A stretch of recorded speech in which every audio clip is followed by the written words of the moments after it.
Hey, what's up, Frappo fam? So this is my second channel, a place I'm going to be uploading PvE videos, kind of an archive for some videos that I just don't want to upload on my main channel. So for this one, I'm going to show you my favorite Warlock build for Onslaught so far. This is an absolute blast. Let's take a look at the aspects. So I'm rocking the Wanderer and the Mind Spawn Invocation. The main one is this one because every time you consume that Shackle Grenade, it gives you an effect where kills, no matter what source that damage is coming from, will suspend all the targets nearby, and that is massive because you're just suspending everything. Nothing can like move. It's really fun for ad clearing, and you're gonna be doing damage to all those targets with your poison as well. So the Wanderer here is a flex slot. I really love this one though. It's just fun to use the tangles and involve them more with your build. You shoot it, it can explode, you throw it, it will stick to somebody and explode as well and suspend all the targets nearby. Amazing because this also got buffed and people kind of forget about that. I'm going to be rocking the Healing Rift just as a way to staying alive more often. So the fragments here,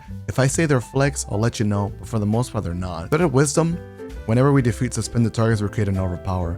And as you can tell, there's going to be a lot of targets suspended. Thread of Generation, we really need to find a way to not only make a ton of orbs, but also get our shackle nades back. So that's exactly why we want Thread of Generation. Thread of Mind, defeating suspended targets grants class ability. Now, since I don't really care about my class ability, this is still important because if I can spam my Rift and spam, I don't know, Powerful Attraction and get more orbs from my grenade, then it works, right? So that's why we have this one. Last but not least, Thread of Warding. I need to get that Woven Mail. If I'm already going for Orbs of Power, then I might as well use Thread of Warding because that Woven Mail will make me super tanky. So we got the Osteo, we got the Necrotic Grips.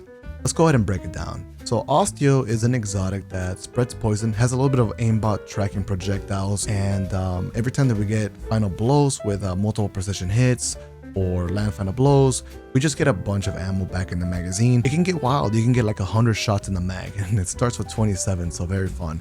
And even with that being considered in the reload speed, I still love to use one reload mod on this because a lot of the times mobs just won't die to you, and that's just the nature of it when you play with other players that also have pretty decent builds. So I highly recommend still running a reload mod on this build. All right, next up we got the Necrotic Grip. So Necrotic Grip says that damaging combatants poisons them, dealing increasing damage over time. So this synergizes with the Osteo Striga, where it also allows Osteos to spread the poison. On my helmet, I got Kinetic Siphon. I want to make more orbs, so this is perfect. Osteo will be slain, making those orbs for me. I got the reload mod for my Osteo, like I mentioned already. I'm using Grenade Kickstart, so whenever I have those armor charges up, I can throw the shackle nade, consume it actually, and you get a big chunk of your grenade back, helping you get it, again and again and again. Next up is Firepower. If you're scratching your head about this one, basically when you consume your grenade, any kills relating to that suspend effect from consuming your nade also apply to Firepower here. It has a cooldown, so does Thread of Wisdom in the fragment slot, but you can kind of like alternate, and when one cooldown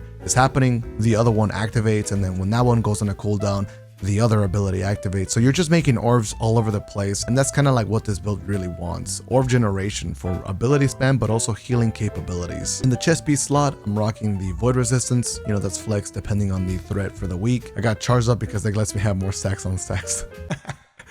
Anyways, yeah, so the more armor charges I have, the more benefit I get from Grenade Kickstart. On my chest piece, recuperation is key. Always want this. Getting those orbs heals me in the middle of crazy fights. I got 2 innervation mods. I really want those grenades, and this helps a bunch in this specific build because the more shackle nades I have, the more I just suspend the entire playlist. Bottom here, we got the Reaper mods. Every time I pop my Rift, I'm gonna make an orb on the next kill. I decided to run 2 Powerful Attractions. This just feels better because I don't really want to pop my Rift in the middle of multi-ads. I want to pop it a little bit further away, and since I'm just spreading poison and getting kills literally all over the place, it's hard to tell. There's so many suspended targets. You're burning everything with your Osteo. Firepower is going down. The double Powerful Attractions helps just yoink every single orb around you, and oh man, it's amazing. For the energy, this is a flex. I'm rocking a Glaive for fun. This seems pretty good because even the punch melee effect works with Necrotic Grips, and this allows you to just be a little bit more tanky at close range, personal, shooting mobs and whatnot. Same with your power weapon. This is a flex. You can use whatever you want for fun here, but typically I go with a rocket when I'm fighting the boss. And that's pretty much it. That's your Osteo with Necrotic Grip setup that I like to run for Onslaught.